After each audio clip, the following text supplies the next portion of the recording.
சமீபத்துல பார்த்தீங்கன்னா, தமிழக வெற்றிக் கழகத்துடைய தலைவரான தளபதி விஜய் அவர்கள பற்றி பல அவதூறான செய்திகள் சோசியல் மீடியாக்கள்ல வெளியாச்சு. இது வெறும் வதந்தியாக இருக்க வேண்டும் அப்படின்னு அவருடைய கட்சிக்காரர்கள், ரசிகர்களே நினைக்கும் அளவிற்கு மிகவும் மோசமான செய்திகள் வெளியாச்சு. அதாவது அவருடைய மனைவியான சங்கீதா விஜய் அவர்கள் விவாகரத்து கேட்டு மனு தாக்கல் பண்ணியிருந்தாங்க. அந்த மனுவுல தளபதி விஜய் அவர்களை பற்றி பல அதிர்ச்சிகரமான தகவல்களுமே போடப்பட்டிருந்தது. ஆகையால பார்த்தீங்கன்னா, இதற்கெல்லாம் விஜய் அவர்கள் பதில் கொடுப்பார் அப்படின்னு அனைவருமே எதிர்பார்த்துட்டு இருந்த நிலையில அதெல்லாம் உண்மைதான்ப்பா அப்படின்ற மாதிரி நேற்று ஒரு தரமான சம்பவம் ஒன்று பண்ணியிருக்காரு. அதாவது நடிகை த்ரிஷாவுடன் ஏஜஸ் உடைய திருமண விழா ஒன்றில் கலந்து கொண்டிருக்காரு. அதுவுமே ஒரே கார்ல ஒரே நிற உடையில இவங்க வந்தது இந்த சம்பவத்தை இன்னமுமே உறுதி பண்ணுச்சு. மேலும் தளபதி விஜய் அவர்களுடைய ரசிகர்கள், தொண்டர்கள் அப்படின்னு பலருமே தளபதி விஜய் அவர்கள் தக் லைஃப் மூமெண்ட், தளபதி விஜய் அவர்கள் ஏதோ சாதித்தது போல சோசியல் மீடியாக்கள்ல போட்டு ஃபயர் எல்லாம் விட்டுட்டு இருந்தாங்க. ஆனால் தற்போது தளபதி விஜய் அவர்கள் பெரும் எதிர்ப்பை சம்பாதித்திருக்கார் அப்படின்றது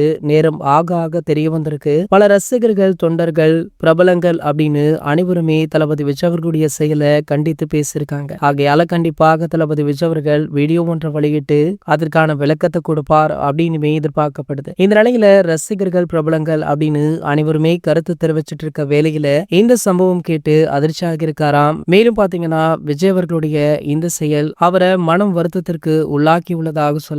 இது போன்ற செய்திகளை பத்தி நீங்க உடனே தெரிஞ்சுக்க நம்மளுடைய சேனலை மறக்காம சப்ஸ்கிரைப் பண்ணிக்கோங்க.